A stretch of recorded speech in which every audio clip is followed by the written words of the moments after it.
Are we rolling, Bob? Yep.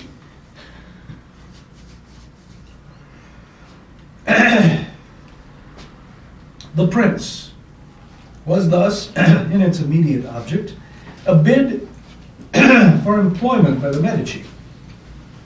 It was a final appeal, all else having failed, through the medium of his ideas, and it was for his ideas above all that he craved employment. Italy, slowly sinking under the domination of the foreigner, was facing servitude, and the Medici were in a strategic position to determine its future. Controlling both Florence and the papacy, they held a nucleus of power which might easily control the peninsula if they extended their dominions, and this was known to be the cherished ambition of Leo. His object, Vittori wrote in one of his moments of lucidity, is to maintain the church in the prestige in which he has found it, and not to diminish its states, unless he does so for the benefit of his family, that is, his brother Giuliano or his nephew Lorenzo, on whom he is thinking, in any event, of conferring states. That he intends to confer states on his family is plain. All our past popes, Calixtus, Pius, Sixtus, Innocent, Alexander, and Julius, have done so. Those that did not, could not. Furthermore, his family is concerning itself little with Florence, a sure sign that they are thinking of other established states where they will not have to humor their subjects continually. What states he has in mind I shall not discuss, as he will change his mind with occasion. Here, then, was a lever to move Italy. The paramount need of the hour was national union, a forlorn hope. As for the union of the Italians, Machiavelli wrote in despair, "You make me laugh. There has never been union among them for any good purpose." The one collective principle which that race of obstinate individualists recognized was the family. It was only out of the family that patriotism could grow. It had been the cardinal error of Julius to undervalue that principle, but his error was the opportunity of the Medici. In pursuing their family ambitions, they might become national leaders on two conditions. First, that they identify their interests with those of Italy, and second, that they acquire and maintain their new states successfully. To those two objects, the prince was dedicated. The first inspired the glowing exordium, "This opportunity must not be missed to reveal to Italy after so many years her liberator.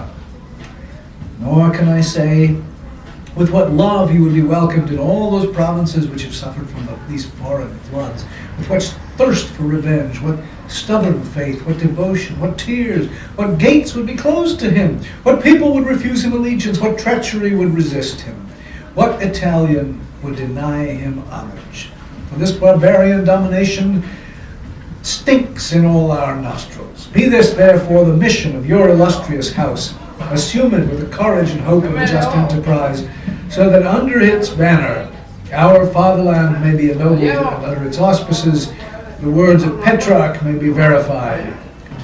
Virtue over against rage will run to arms, and brief be the shock, for yet the antique courage is not dead in the Italian stock."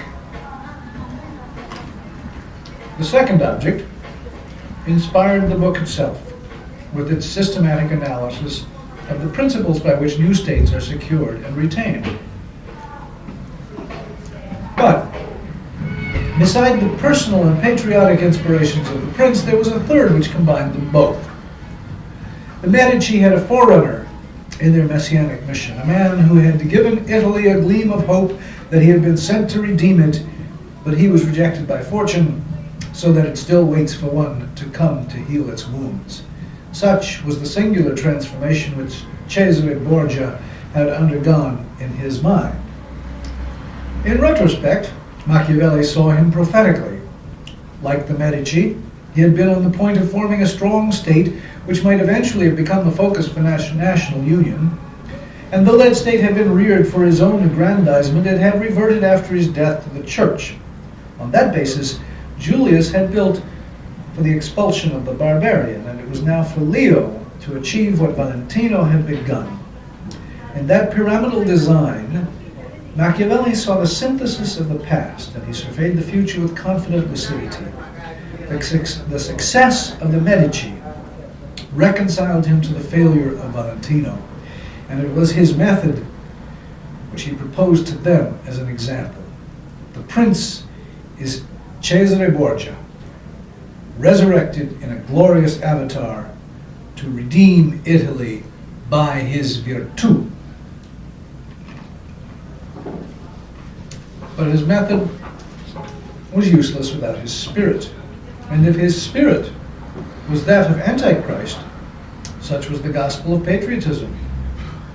Christianity was possible only in private life.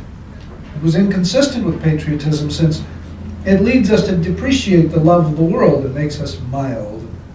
The ancients, on the contrary, made the love of this world the supreme good and were more fierce in their actions and sacrifices.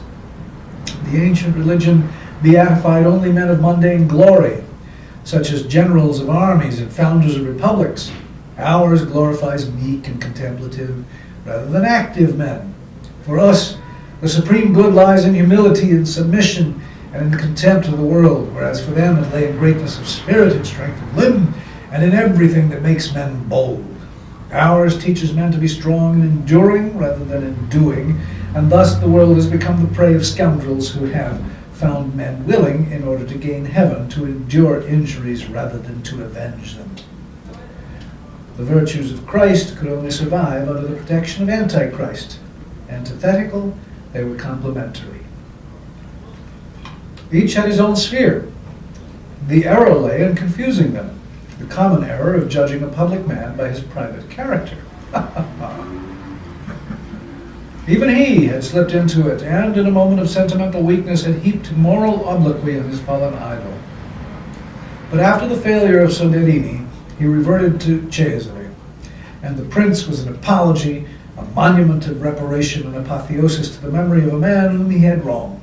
Over against the virtues of Christ, the stamina of Caesar, the classic virtue which made the liberation of Italy the mission of Antichrist, and Machiavelli invoked and extolled it with the mortified longing of the defeated.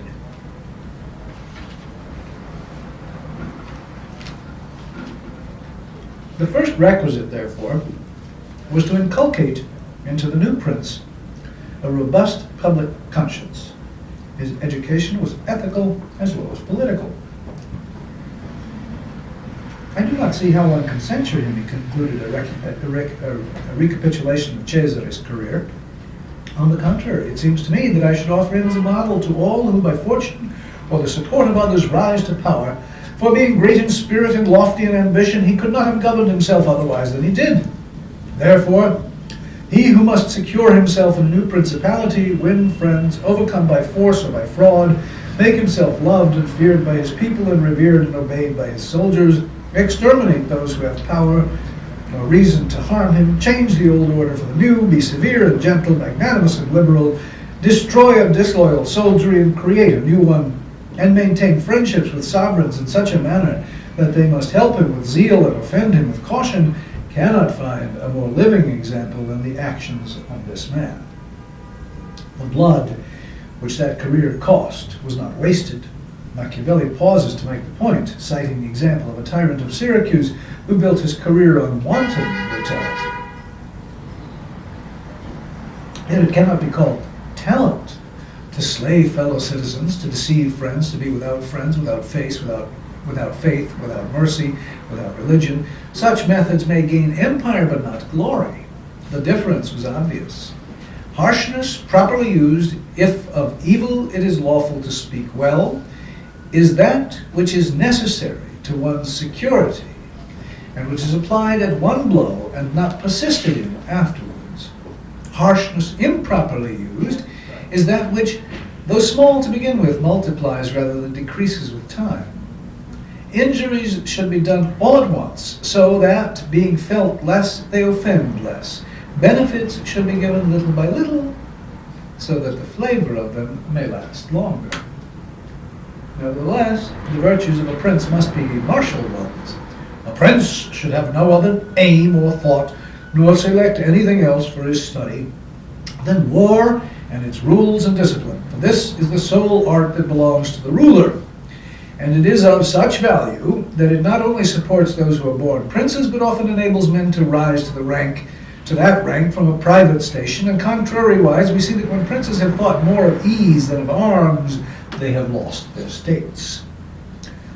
The only exceptions are the rulers of ecclesiastical states, for they are sustained by the ancient ordinances of religion, which are so all-powerful and of such a nature that the principalities may be held no matter how their princes behave and live. Such principalities are secure and happy, and they prove nothing. The prince being a militarist, the question arises of the type of military he should employ, and Machiavelli returns to his obsession. As the Medici had abolished the militia, it was necessary to remind them that in mercenaries, cowardice is the danger, in auxiliaries, valor, and the wise prince has always avoided these arms and turned to his own, choosing rather to lose with them than to conquer with others, for a victory won by the arms of others is never a real one. And he pointed to the principle, despite the disastrous experience of Prato, with a proof that was always conclusive. I shall never hesitate to cite Cesare Borgia and his actions. The difference between one arm and the other can easily be seen by comparing the prestige of the Duke.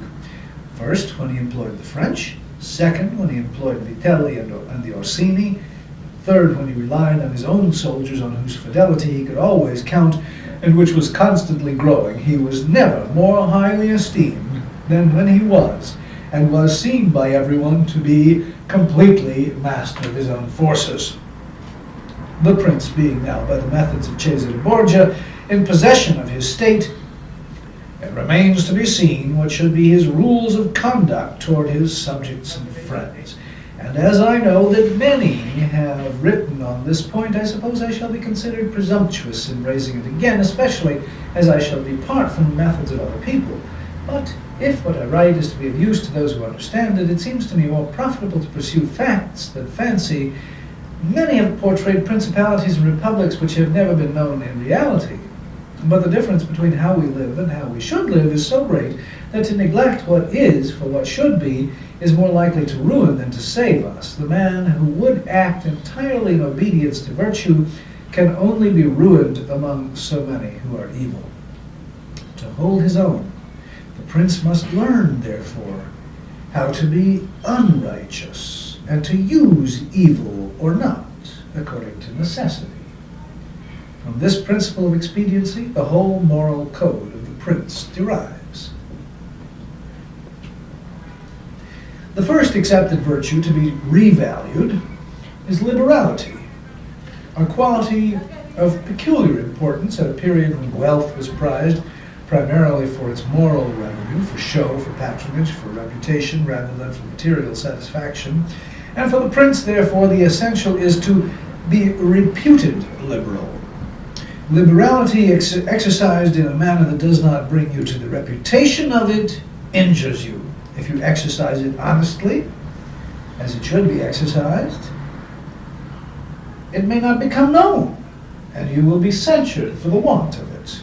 Therefore, a prince should not shrink from the reputation of meanness.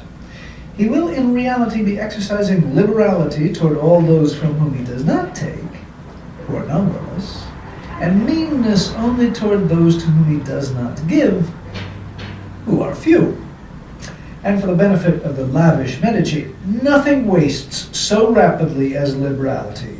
For even while you exercise it, you lose the power to do so and become either poor and despised, or in avoiding poverty, rapacious and hated.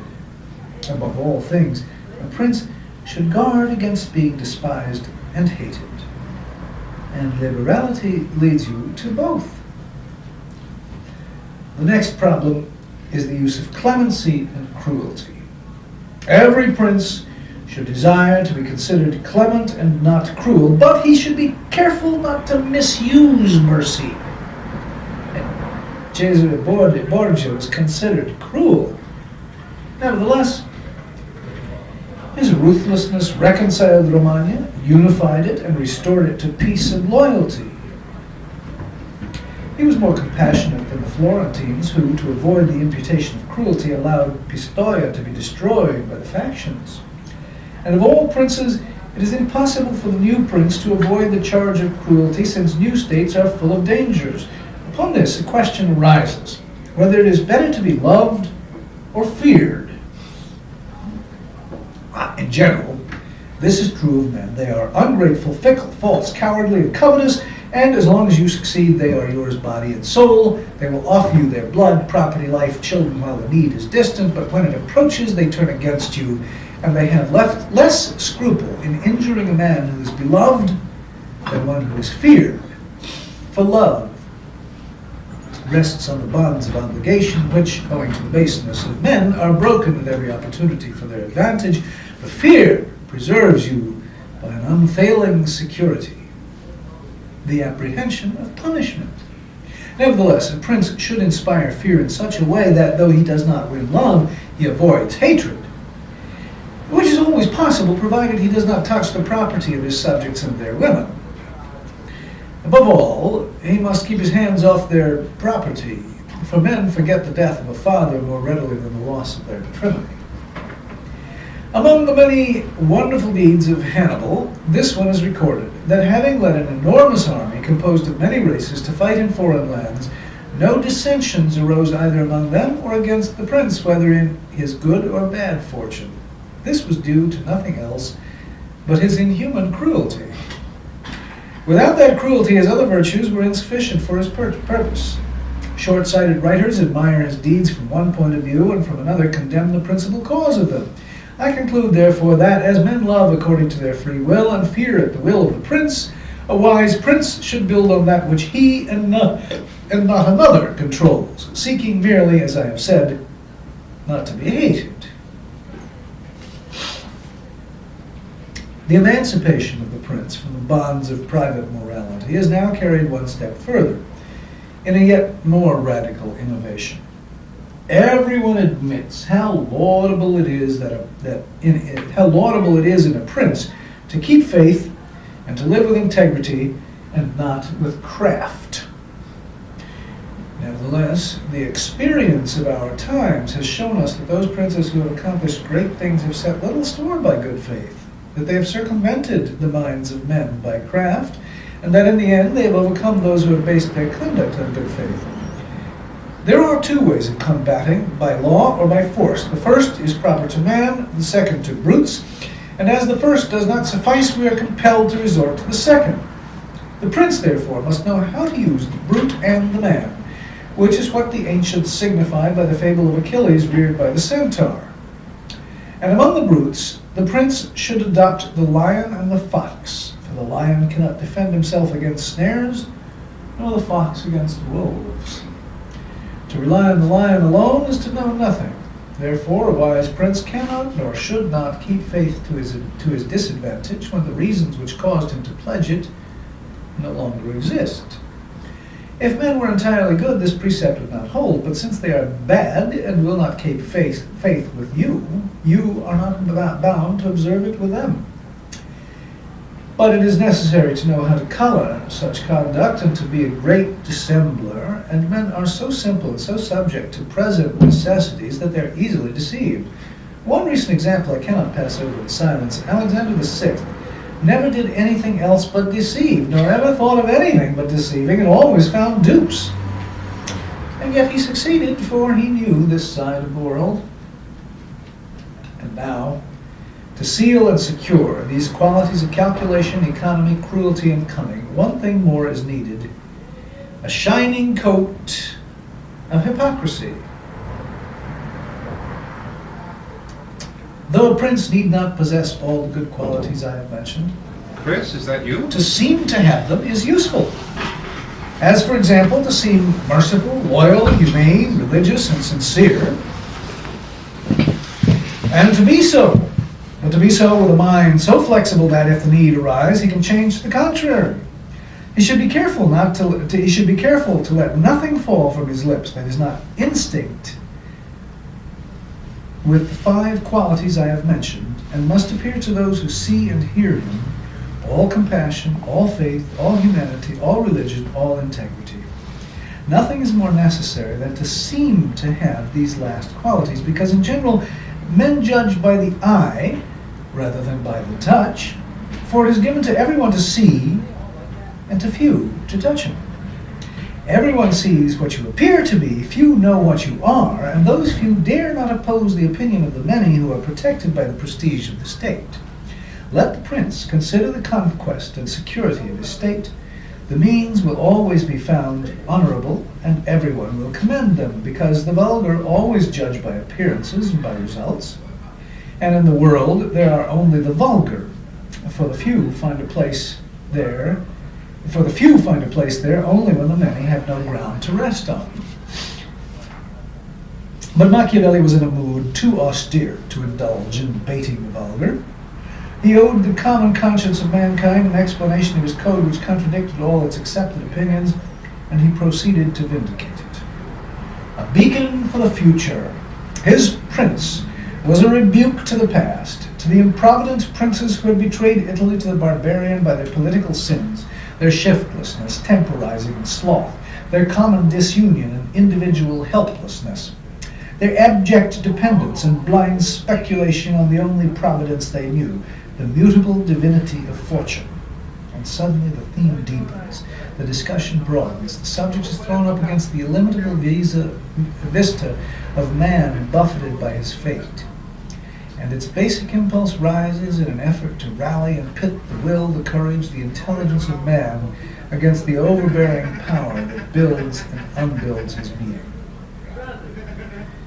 It is not unknown to me that many men have believed and still believe that the affairs of this world are so governed by fortune and God that the wisdom of man is powerless to direct or stay them, and that it is useless therefore to give them too much thought, and that we should let chance rule them.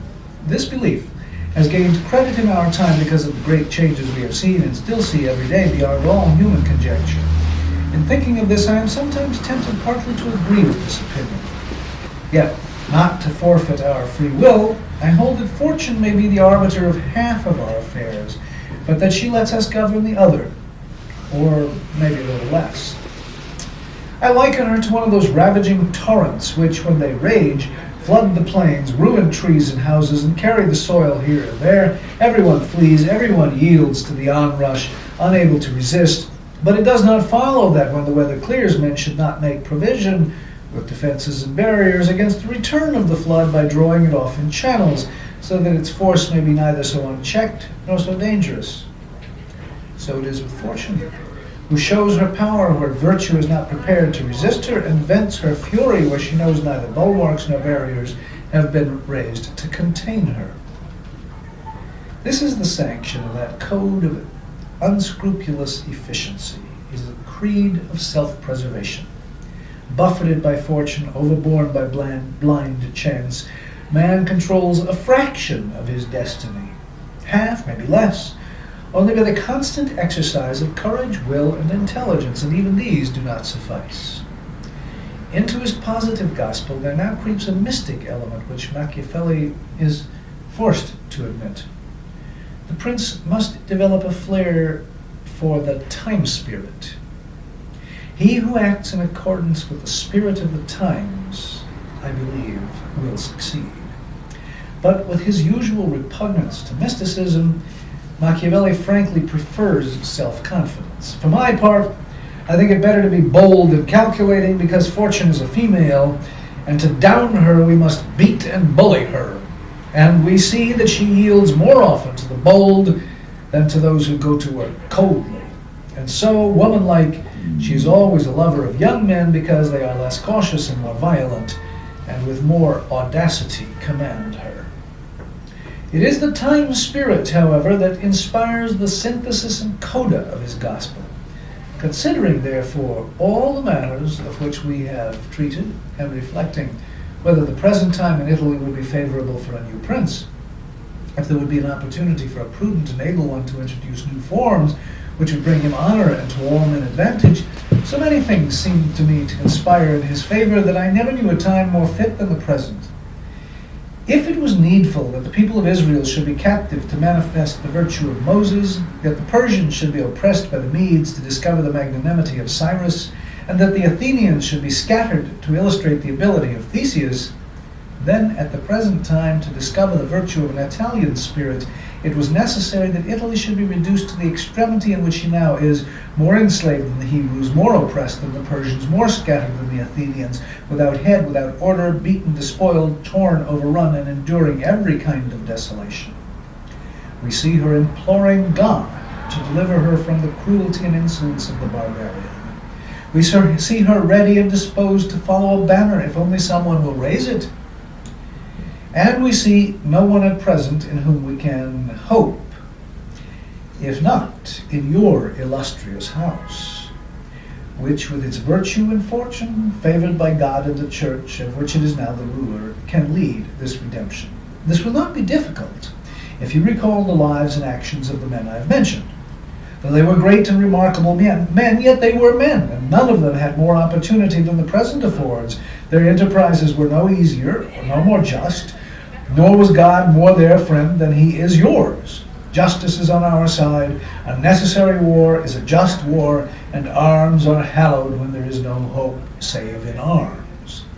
Moreover, how remarkably and beyond all example have the ways of God been manifested. The sea is divided, a cloud has led the way, the rock has poured forth water, it has rained manna, everything has contributed to your elevation, you should do the rest. God is not willing to do everything and deprive us of our free will and that share of glory which is rightly ours. And with that mounting and mosaic exhortation, in a final rally, Machiavelli joins the prophets. He had published his substance, he had climbed Sinai, and from San Casciano he surveyed Florence and revealed his whole vision and his full stature as an armed prophet. Across the years he challenged at last, in a supreme counterblast to Christianity, the spirit of Savonarola, and the second great lawgiver of the Renaissance confronted the first. Inspired by the time spirit, he even assumed the tone, the mystic exaltation and imagery of his predecessor. But though his creed was the antithesis of that of his forerunner, something visionary seemed to mislead him too. The very realism of the prince defeats its own purpose. The Redeemer of the chosen people is the outcome of their defeat. His one goal is success, his one virtue efficiency, his only principle expediency. His morality is the martial law of the soul, in which the normal rights of humanity are suspended. But as politics are a perpetual emergency, either latent or actual, expediency becomes his normal law. He is emancipated from common prejudices. He exists in a moral void. His conduct is to be adjudged by the mind alone.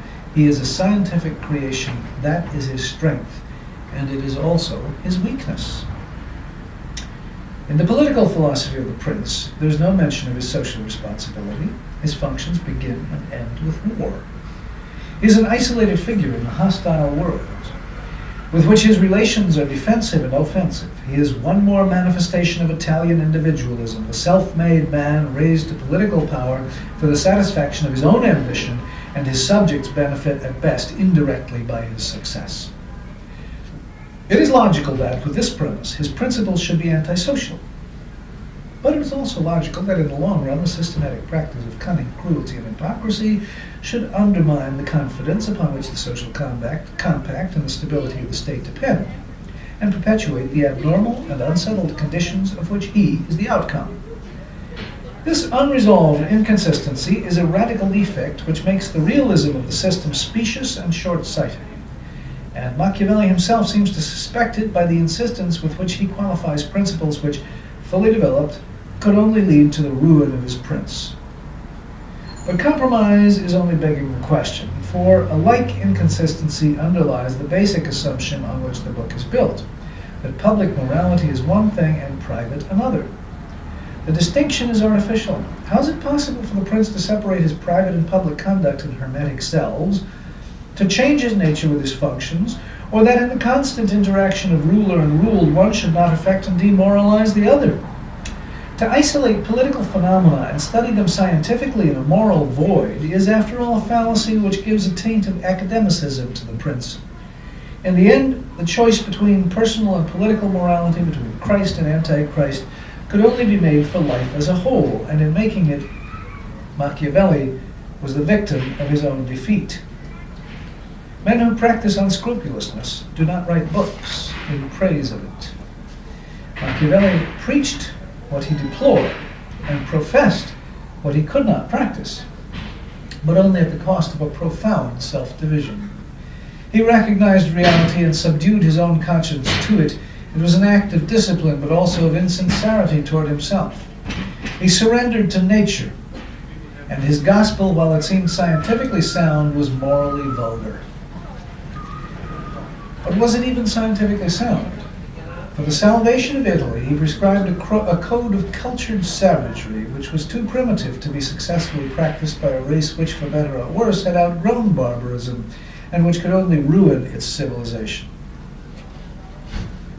The prince, in fact, like all such manuals of cultured perversity and anachronistic sternness, was the product of a high civilization in decadence, and its creed, sprung from defeat, could only beget defeat.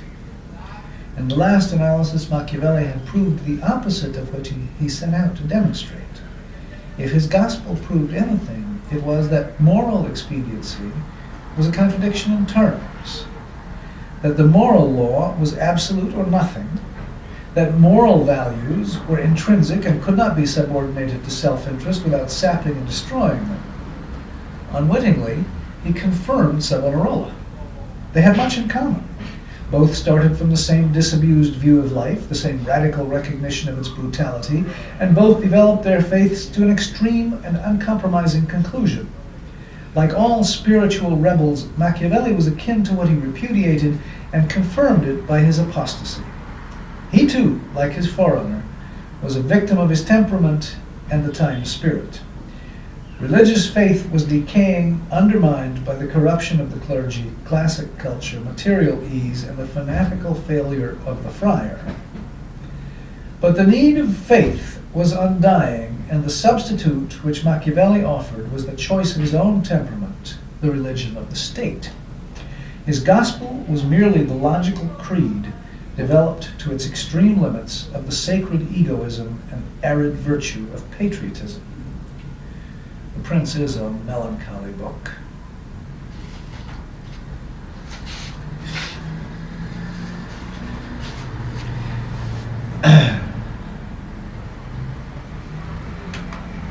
To be enrolled among the prophets, it only remained for Machiavelli to be unrecognized by his own countrymen. But if ever a creed was destined for recognition, it was his, for it merely codified in effect the common practice of mankind. The only handicap was that it was too candid. And that was perhaps a real difficulty, as he had dedicated it to the gentlest of the Medici, Giuliano. But Giuliano was a representative of the Pope in Florence. As a test, Machiavelli decided to submit his book to the searching eyes and level judgment of his intellectual equal, Vettori, and it was a mutual friend, Filippo Casavecchia, who carried the theme to Rome, where he was to spend the winter with Vettori. And then the difficulties began. With the arrival of Casavecchia, who was not a little censorious, the ambassador found himself under criticism for the life he led, and to make matters worse, his steward, Brancaccio, also objected to it. For the moment, Vettori was too involved to think of anything else. If I have not replied before to your letter of the 10th, and perhaps will not reply as I should today, the reason he explained is that Brancaccio and Casavecchia annoy me every day, reminding me of the dignity of the city and the duties of my office. You know that I find some pleasure in women, though rather to chat with them than for any other satisfaction, for I am now of an age when I can do little else but talk. But Filippo, as you know, is averse to their company. Before he came, as my lodging is somewhat unusual, courtesans would often visit me to see the church and the garden adjoining the house, and it never occurred to me when Filippo arrived to send and warn them not to be so bold as to show themselves here. So that the day before yesterday, one entered the room just at dinner time and was freely admitted by the servants as usual. She sat down and made herself at home, so that I could neither dismiss her nor explain her presence to Filippo, who opened a pair of round and disdainful eyes at the sight of her. We sat down to table, dined and talked, and after dinner she went as usual to walk in the garden. I remained with Filippo. who opened a pair of who began his Philippic somewhat as follows. I trust, Your Honor, you will not take it amiss if I, who from our childhood together, foreseeing a long lecture and scenting its drift, I interrupted him and said that I understood from the beginning what was to follow and wished neither to listen to correction nor to justify myself, for I had always lived a free man and meant to do so for the rest of my days.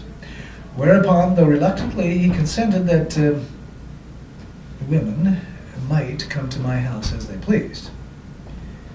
With Brancaccio, Vettori's difficulties were of another order. Brancaccio disapproved of the visits of a certain Cersano, a Roman broker of unsavory repute, whom Vettori received only on business, his predecessor having undertaken a suit for him.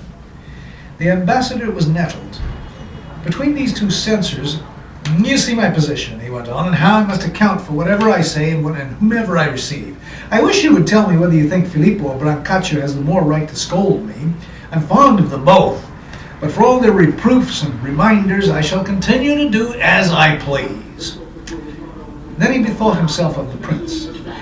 You write me, and Filippo has told me that you have composed a book on statecraft. If you will send it to me, I shall be pleased, and though I am not an expert, I think I should judge your work. What my judgment and competence lack, my affection and faith will supply. And when I have read it, I will give you my opinion whether or not you should present it to the Magnifico Giuliano. But what he really wanted at this moment was not the book, but its author. Your objection to coming here seems to me easy to dispel.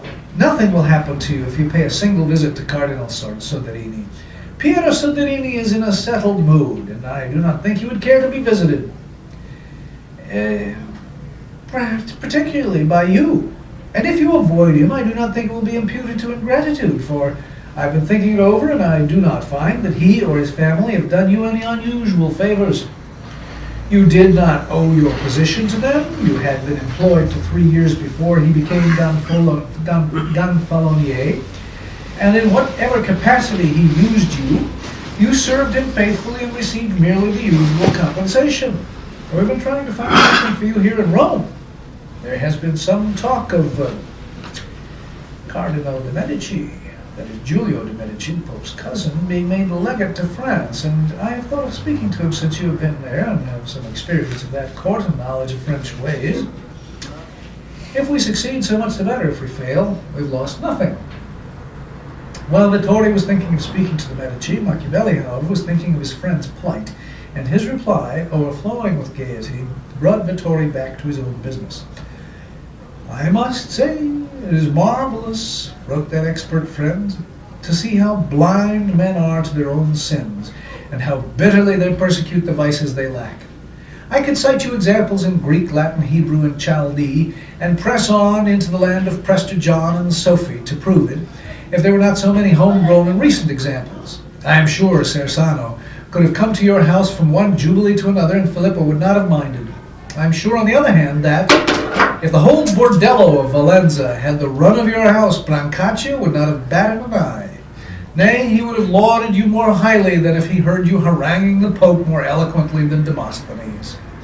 And if you wished to prove it, you needed merely to pretend, without letting one know the complaint of the other, to believe them both, and to obey their precepts, shut your door to the hussies in Cersano, looked solemn, and pondered your ways, and I guarantee that not 4 days would have passed before Filippo would have been saying, "What's become of Cersano?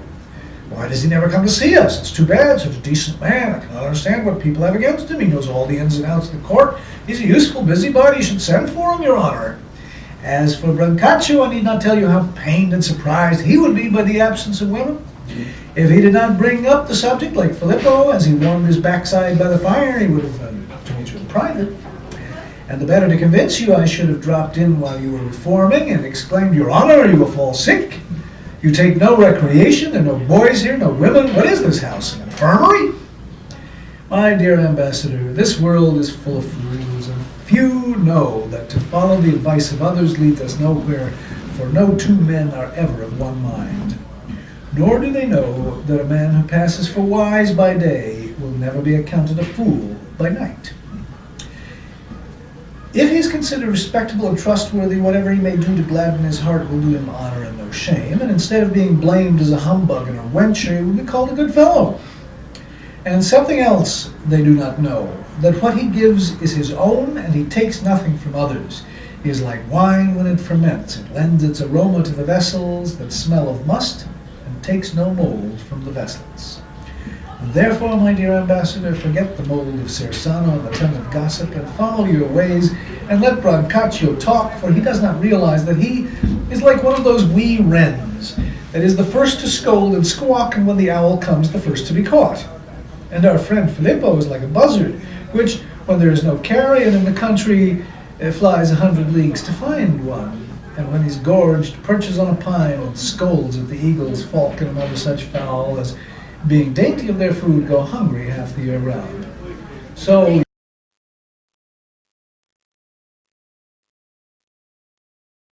gorge and the others squawk, and mind you your own business. With this letter, Machiavelli had precipitated an unforeseen